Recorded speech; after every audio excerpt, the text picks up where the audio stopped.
अब ये आगे एक और टर्म आ गई, डाउन टाइम, और मेरा ख्याल है कि इसके लिए हम अगर डिमॉन्स्ट्रेशन कर लेते हैं तो it would be much better. Anyone?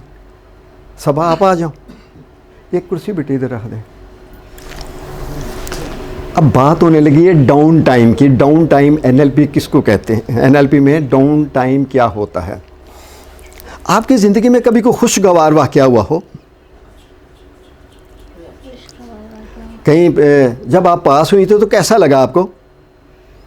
That was wonderful. ठीक है, अब आप आंखें बंद कर लीजिएगा, एक गहरी सांस लें, अपने आप को बिल्कुल पुरसकून कर लें,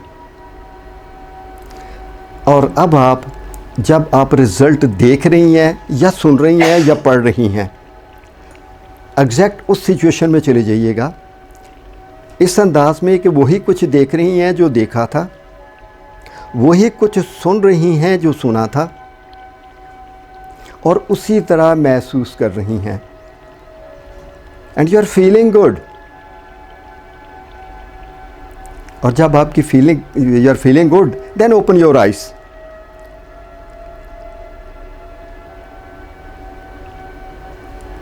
गुड। अब आपको डाउन टाइम क्या हुआ? अब डाउन टाइम ये है कि बेखबरी की हालत में हम अपनी तमाम हिस्सियात को अंदरूनी तौर पर इस्तेमाल करते हैं और बैरूनी माहौल से मुकम्मल तौर पर बेखबर होते हैं। अब इसको नहीं पता कि सामने क्या है, पता है आपको? उस वक़्त आप अपने उस इम्तहान को सोच रही हैं या जैसे पास किया उसको सोच रही हैं। तो इसका मतलब है कि जब हम इंटरनली फोकस हो जाते हैं, उन्हीं सेंसेस को इसने सोचा। जब मैंने कहा कि वही कुछ देख रही हैं तो इसने वही पिक्चर्स बनाना शुरू किया। ऐसे ही था? क्या पिक्चर बनाई थी? मेरी मदर थी मेरे साथ, उनकी पिक्चर थी। यानी कह रही हैं कि मेरी मदर मेरे साथ थी, मैं उनको भी देख रही हूँ। ठीक है, तो ये इंटरनली फोकस हो गई। तो डाउन टाइम जब भी लफ्ज़ आएगा, इसका मतलब है कि बंदा इंटरनली फोकस है अपने इवेंट के ऊपर, अपनी सिचुएशंस के ऊपर, वो अंदर की तरफ फोकस किए हुए हैं।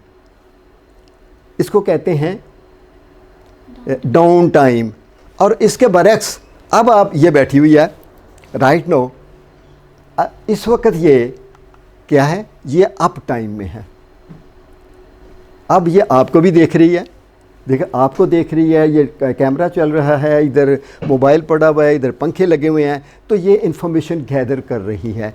और ये जो होती है बाखबरी की हालत का मतलब है कि कुल्ली तौर पर माहौल से बाखबर होना और हिस्सियात के ज़रिए मालूमात हासिल करना। ये हालत हमेशा मालूमात इकट्ठी करने और यादाश्त में महफूज करने के लिए इस्तेमाल होती है। जैसे अभी इसने एक एक्सरसाइज की, जो भी किया, अब ये ने इसने सुना, इसने अपनी मेमोरी में सेव कर लिया है। थैंक यू बेटे। इसको कहते हैं बाखबरी की हालत, यानी up time. Up time, down time. अब आपको इसकी वजाहत हो गई है और मुझे यकीन है कि ये नहीं भूलेगा। ये चंद एक जुमले मैंने तहरीर किए थे कि वक्त आपके साथ क्या करता है। ये मेरी राय है। वक्त किसी का इंतज़ार नहीं करता और ना ही आप लोगों का करेगा, ना ही मेरा करेगा। वक्त किसी के लिए नहीं रुकता और ना ही आपके लिए रुकेगा और ना ही मेरे लिए रुकेगा। आपके बर वक्त फैसले न करने से वक्त नहीं बदलेगा। आपके गिले शिकवे वक्त को नहीं बदल सकेंगे। आपके पछताने से वक्त वापस नहीं आएगा। आपके गुस्से और नफरतों से वक्त पर कुछ असर नहीं पड़ेगा। कोई चीज़ माजी या मुस्तकबिल में नहीं होती। जो कुछ भी होता है, जो कुछ भी होता है, सिर्फ लम्हाए मौजूद में होता है। तो फिर इस लम्हा से भरपूर फ़ायदा उठाने के लिए इंतज़ार क्यों? तो आज आप इंतज़ार की घड़ियों को छोड़ दीजिए। यही लम्हा जो इस वक्त हम कर रहे हैं, ये कल को पास्ट बन जाएगा। और फिर आपके लिए रेफरेंस के तौर पर इस्तेमाल होगा। इसका मतलब है कि मौजूद लम्हा में हम क्या कर रहे हैं। और इसके बारे में मैं चंद एक आइडियाज़ और भी शेयर करता चला जाऊँ। एवरी डे यानी 24 घंटे होते हैं, 24 घंटे में आपके पास 86,400 सेकंड होते हैं, 86,400 सेकंड होते हैं। आप इनको किस तरह गुजारते हैं, ये चॉइस आपके पास है। और आमतौर पर जो हमारी चॉइस होती है वो क्या होती है, या तो हम माजी के वाक़यात को सोच के गुजार रहे हैं, या कोई मुस्तकबिल की प्लानिंग कर रहे हैं, या हम कुछ भी नहीं सोच रहे।